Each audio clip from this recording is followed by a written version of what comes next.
Today is the day we have been dreading. Tomorrow we face enemies we know nothing about.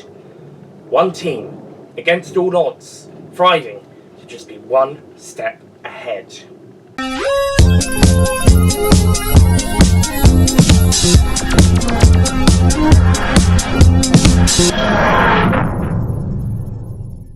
Hello Universals fans, Nick here. Now, a few days ago it was the 16th anniversary of the Doctor Who fan film series Time Agent. The series was created by Billy Tracy and Jamie Carroll in 2007-2008 and released its first episode on the 27th of July 2008 with Agent Liam, starring Billy Tracy as Agent Liam and later including Jamie Carroll as Agent Mortis. The series has run for 25 episodes over 3 6-episode series, a fourth 3-episode series, and 3 specials airing in 2009, plus last year's 15th anniversary special. There's also a 26th episode that's a minisode midway through series 1 as well, if we're counting that. There's also a few tie-in things as well that aren't around on YouTube anymore, but were part of the series back when it was originally running between 2008 and 2012. The series did have a break between 2012 and 2019 as Series 4's production was delayed a little bit, being delayed from its initial release in 2013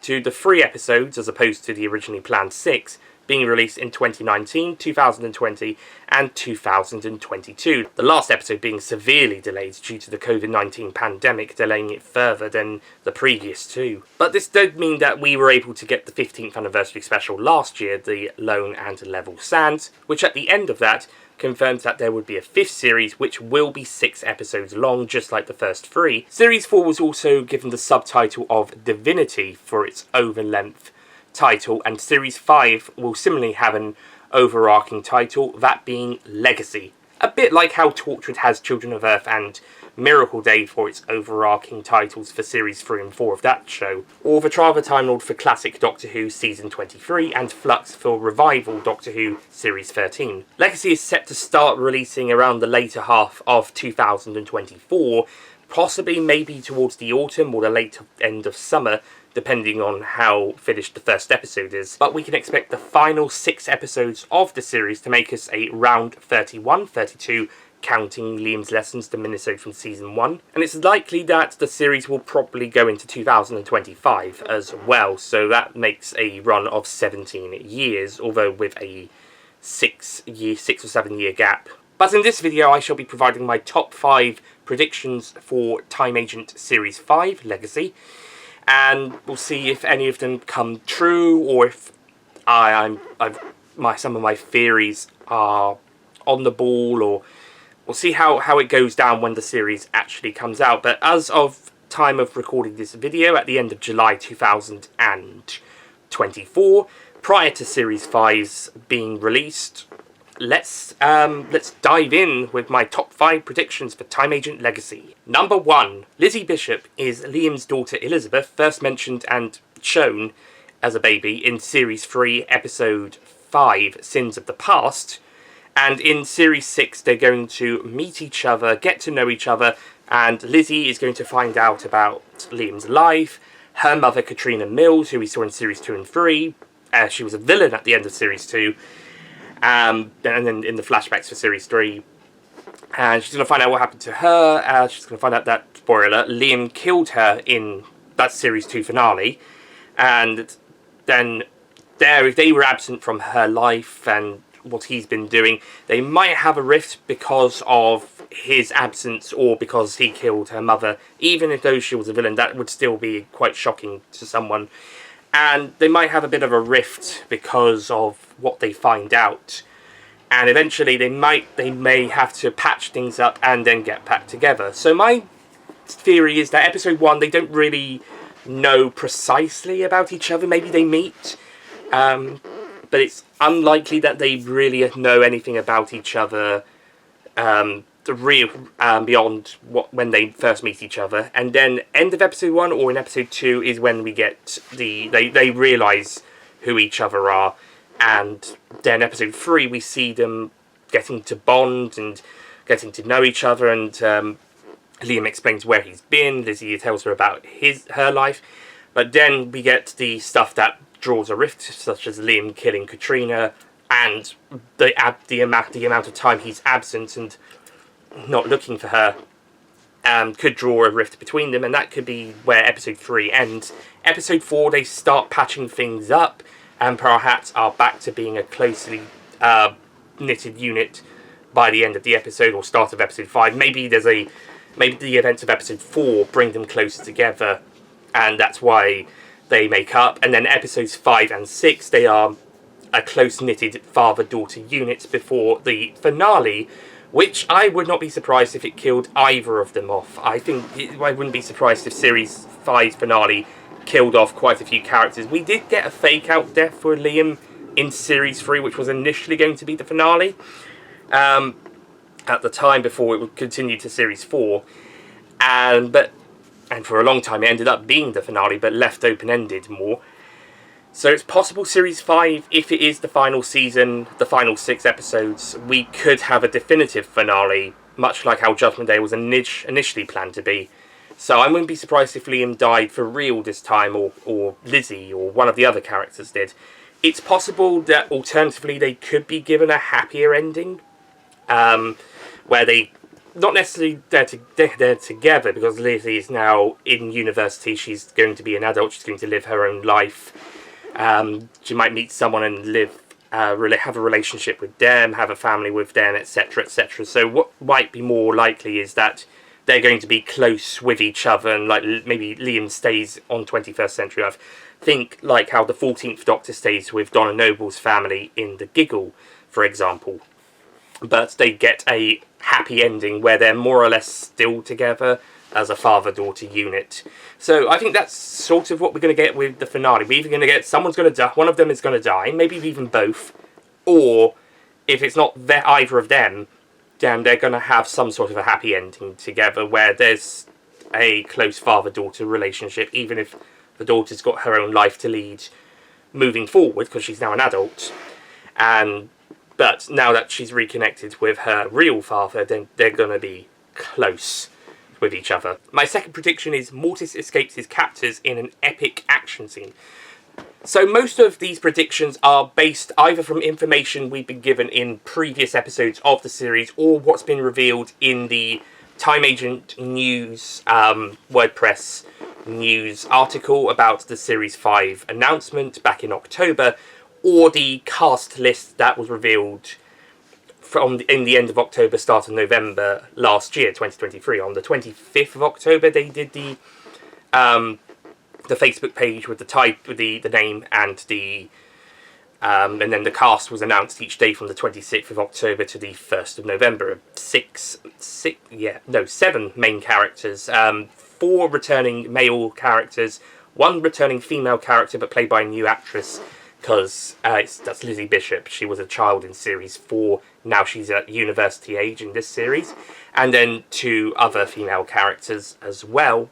More on them in a little bit, because that ties in with a later prediction. But yeah, I'm going from the information provided in the October-November announcements, as well as 2023 announcements, as well as what we've had in previous episodes, such as Elizabeth being Liam's daughter mentioned and as a baby shown in Series 3, and Mortis might even suspect that Lizzie Bishop is Liam's daughter based on the Series 4 finale, as well as he sort of suspects her, and he's protecting the Bishop family partially because of that. So going from the information from the cast list, it has said that Mortis has been captured by a shadowy organisation, as we saw at the end of the Series 3 finale, and he's been held captive for at least a decade. The series is being set around present day at time of filming and release, so 2024, 2025.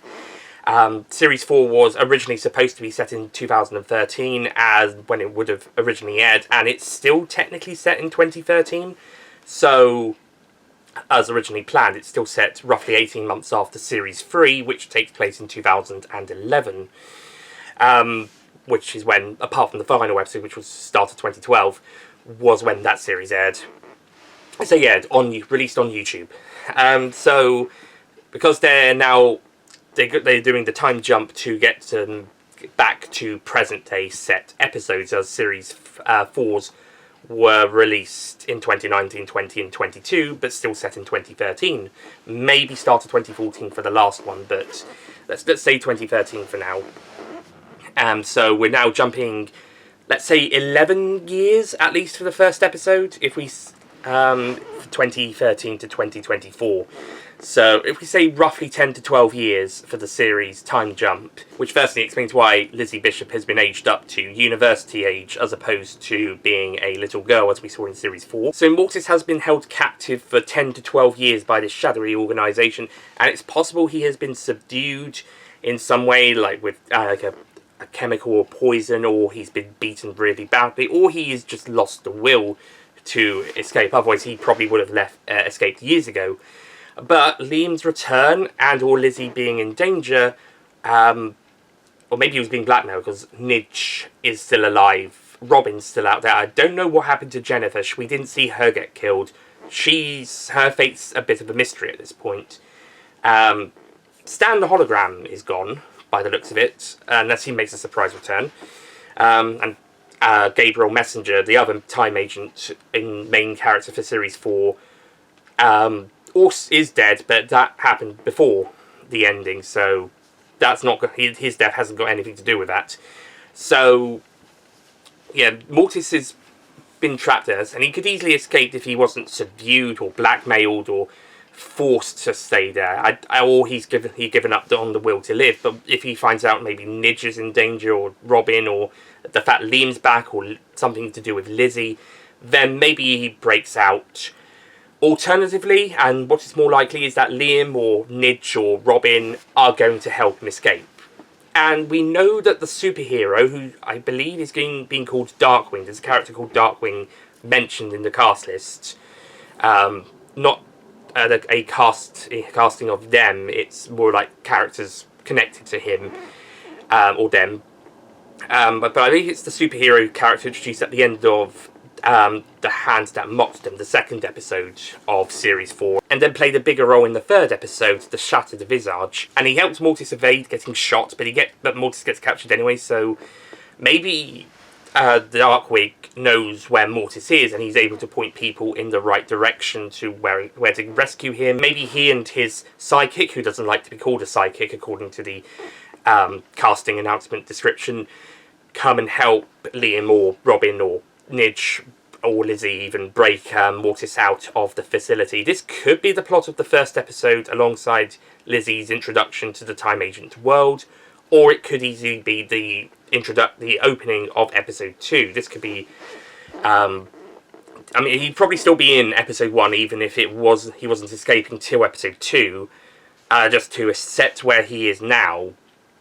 But I think there is going to be an epic action scene where Mortis either breaks out or is rescued, or a bit of both, at the start of the series, in either episode 1 or episode 2, and it's going to be a pretty epic fight out as he evades the shadowy organisation guards. It could even be the focus of the whole episode of episode 2 is a breakout episode, as well as Liam and Lizzie finding out about each other. It might even be Mortis who tells them. In any case, I believe Mortis is going to escape one way or another for one reason or another, and it's going to be a really cool action sequence. It could be one of the series' best action scenes. My third prediction, and this is probably the one I have the least amount to talk about, is the superhero Darkwing, as he's being called, being a bit more important to Series 5. He's going to have a bigger role. This is basically just to the fact that they brought him in.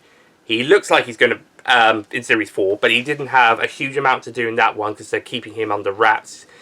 But he's going to have a bigger role in Series 5. He's going to have a sidekick who doesn't like to be called a sidekick, named Bobby, played by actress Julia Kwiecienski, Kwiecien for the surname spelling. Another character, Sienna Quinn, Lizzie's best friend at the university, is also going to be assisting Darkwing in beating up bad guys. So we're going to see Darkwing as a more prominent character, and he's got his own sidekick who doesn't like to be called a sidekick, and another girl is helping them out. She's also helping out the Time Agency. Again, more on these characters in a bit.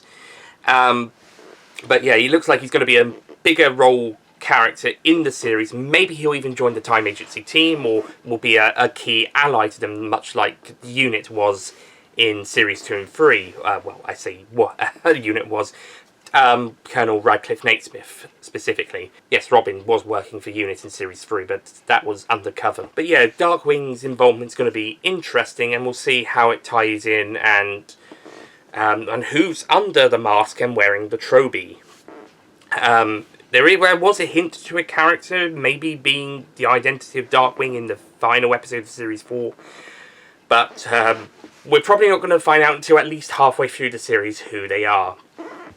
This is one reveal that may come a little bit later, but not at the very end, because I think that'll be a bit too late. I think it's going to be episode 3, episode 4, where they reveal who they are. Maybe it's something to do with them that brings Liam and Lizzie together, and that's the plot of the 4th episode. Maybe it's something to do with Darkwing. As we do not know Darkwing's identity yet, we don't know who's playing them at this current point in time, but it does bring me on to my 4th point of 4th prediction of the new characters who have been announced. The cast members have been announced, are going to join the returning characters as part of the Time Agent team for the 5th series, or like Darkwing, are going to be an ally of the team. So this is the theory that the 7 characters, the 7 actors who have been officially confirmed to be cast for Series 5, 4 of whom are returning actors, and 1 is playing a returning character, but older, as I mentioned earlier. So it could be possible this is the new team for Series 5, or most of the new team, mostly the new team, and a few supporting characters. So, starting off, Olivia Stockdale is playing the older Lizzie Bishop, who is going to be the lead character for Series 5, and going back to Prediction 1 with the whole connection with Liam, then this makes a lot of sense, as the series is going to focus a lot about her relationship with him and her introduction to her birth father's world in terms of the Time Agency. So her role is going to be the most interesting to see throughout the series. Naturally, Billy Tracy is back as Agent Liam, Jamie Carroll as Agent Mortis, Alan Rafferty as Dr. Robin Turner, and Daniel Sherratt as Keithnage Crookston, who first appeared in the previous series. But sadly, no mention of Charlie Holiday as Jennifer Jones, which means either they haven't announced her yet, or the character is not returning, or will be only in a smaller capacity. It's possible she could have been killed off-screen in the explosion from the end of the previous series, along with Stan the Hologram, who's not also played by Chris Johnson, who's also not yet confirmed to be back in Series 5. So they could be gone. The Series 4, half the Series 4 team is gone. We know Gabriel Messenger is not coming back unless they do flashback scenes or new bits.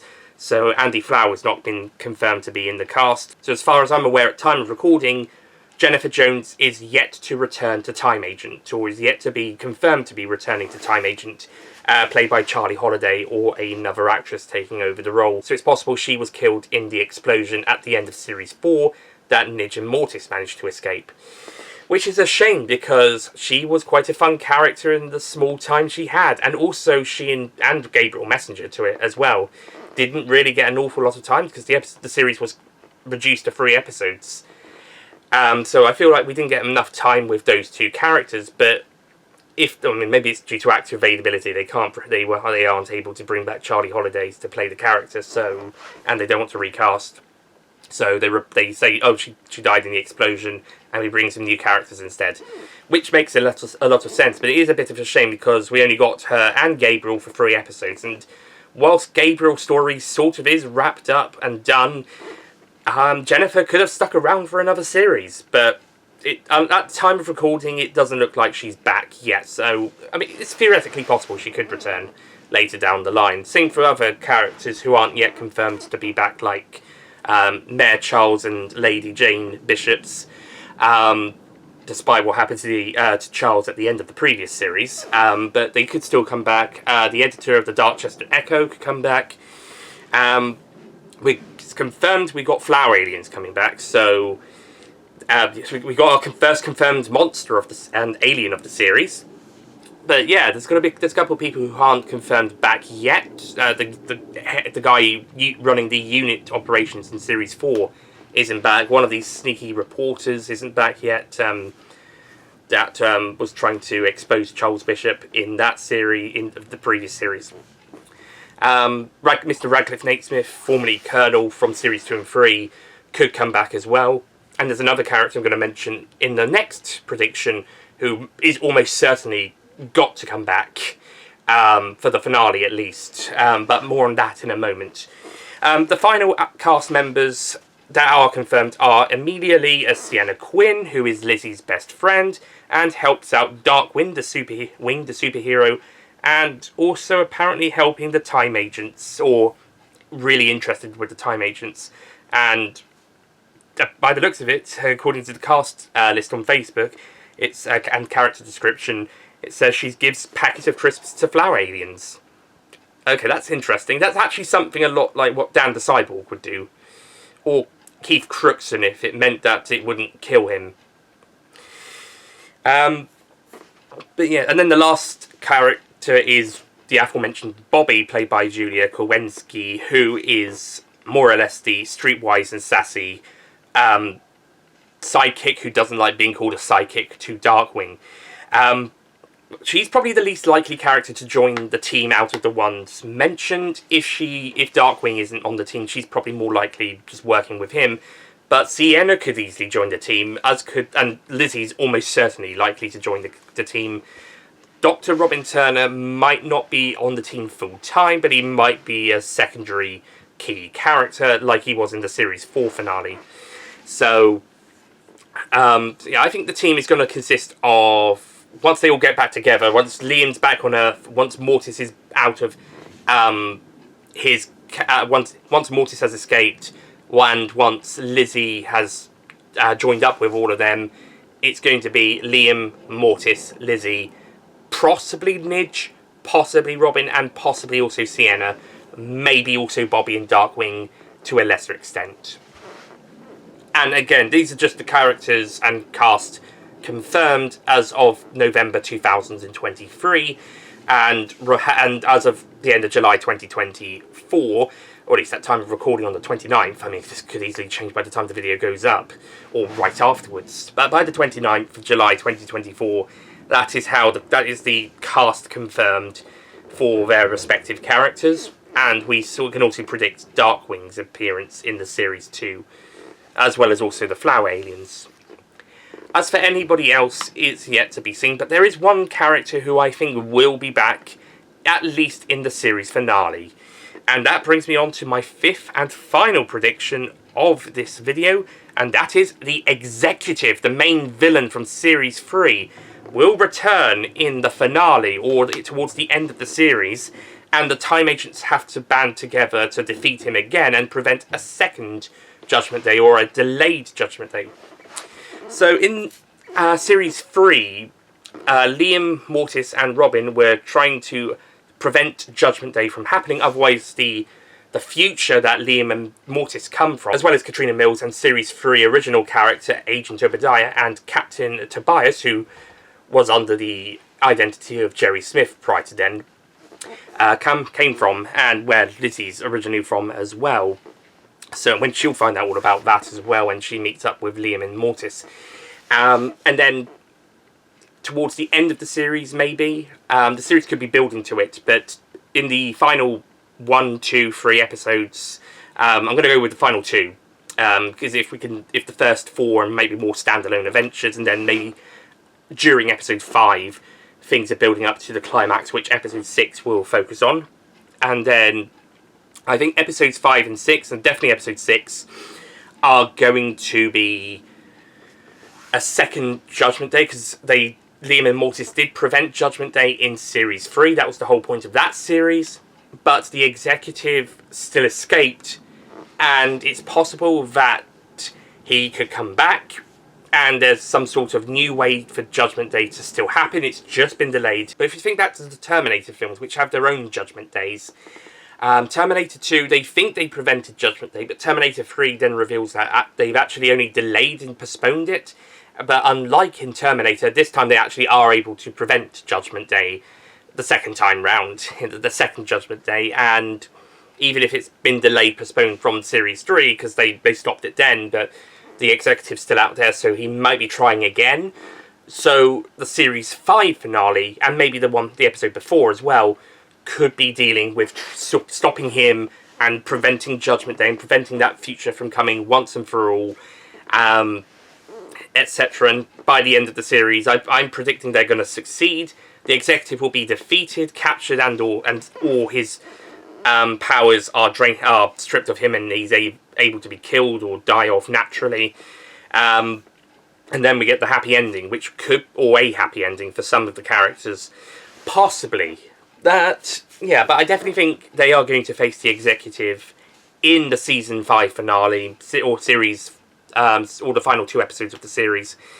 And it's and maybe this rest of the series is building up to all of that. Maybe the shadowy organisation is Vision X, or what's left of it.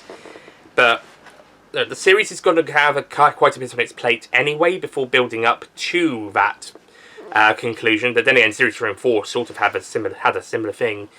Despite Series 4 initially looking like it's going to go back to basics with the overarching storyline, but then it was changed to a bit more of a more seriously threaded storyline like Series 3's was.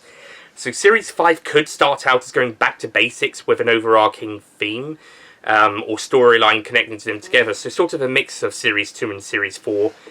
And then towards the end it gets more Series 3-like, with the final story, or the Series 2 finale, where it becomes more closer knitted together for the conclusion. Maybe there's a woman called Chichiko Mine where the first couple of episodes are they're linked, but they're still mostly standalone, and then later half the series reveals actually it was a bit more tied up together than you may have thought initially.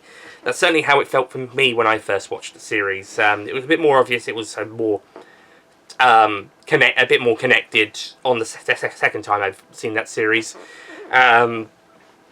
So what it could be is yes, we start off a bit more standalone. It's a bit more like Series 2, but Series 4 style, and then later on it becomes more like Series 3, where they knit it all together, which would be really clever, by the way. I think that would work really well. I think that was probably what they were going to do with Series 4, but they had to change it a lot because things changed a lot with that series, so it became a bit more of a tightly knitted together story arc, similar to Series 3's. But with the Series 1 and 2's feel freedom in places like in the first episode. Series 5, my prediction is that we're going to start off Series 2-esque, but in the Series 4 style, and then we're going to get the Series 3 style of knitting it all together. So to speak. Well, even Series 1 did have an arc, but I think Series 2 is probably the closer comparison, because that one does start to knit things closer together a bit more as time goes along, bringing us to Series 3 being the 6-part story that it is, and then Series 4, things are kind of sort of halfway between the Series 1, 2 and Series 3 styles. And I think Series 5, as mentioned, is probably going to do a bit of 2 and 4 before it does a bit of 3 later on, if that makes sense.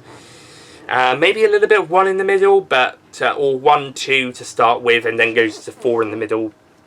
But yeah, I think these episodes are going to be like Series 4, are going to be a bit more knitted together to be not standalone enough, but maybe a bit more standalone than Series 4 was. In the first 2/3 at least, the first half, first 4 episodes. 5 and 6, however, are going to probably be a 2-parter. Or at the very least, 5 is going to build up to 6 more than any of the other episodes are going to do. 6 could easily end up being the longest episode of the series. The Shattered Visage is now the longest episode, but that one is probably because they had to put maybe 2 episodes worth of story into that episode, as opposed to, say, Judgment Day, which is the finale of that series. It's wrapping it up, everything up for Series 3. So I think Series 5's final episode is possibly going to be the longest one. Could even be feature length. And it's probably going to be wrapping up all of the story arcs and all of the themes and pretty much everything from the series. If this is going to be the final episode, to somewhat quote the 13th Doctor in Resolution. It's the final one, no more after that, then it will be the biggest. So, like Judgment Day in Series 3, they're going to go out on a high. Yeah, I suppose I could put that as a prediction 6, if I wanted to do a 6th one. The finale will be the biggest and longest episode of the series, and hopefully one of, if not the best, just like Judgment Day in Series 3 is the best episode of the series so far, and that was originally going to be the the finale to the whole series until Series 4 was greenlit. So, yeah, who knows? Maybe Series 5's finale could really be the best episode of the series. Maybe Series 5 as a whole will be the best series. On a personal level, Series 4 was really great, but I thought Series 3 was probably the strongest series on the story level. But Series 5 has the potential to be the best one yet, so we'll see how it goes. And with 6 episodes to look forward to, then we've got plenty more Time Agent adventures before it all ends. And when it does all end, well, we can just binge rewind watching the series to our heart's content for years to come. So, that's it from my top 5 predictions of Time Agent Legacy, aka Series 5. What do you think about these predictions, and what are some of your predictions? Comment down below, fellow Time Agent fans. If you're not into Time Agent, that's fine, don't worry about it. Hope you enjoyed the video anyway, and hope you all enjoyed the video, and I'll see you guys next time. Wait a second. At the time of this video being recorded, it's the 29th of July, but hopefully by the time it comes out, it will be the 31st of July, so you know what tomorrow is at time of video going out? It's August the 1st, which means tomorrow is the start of Capaldi month. Bring it.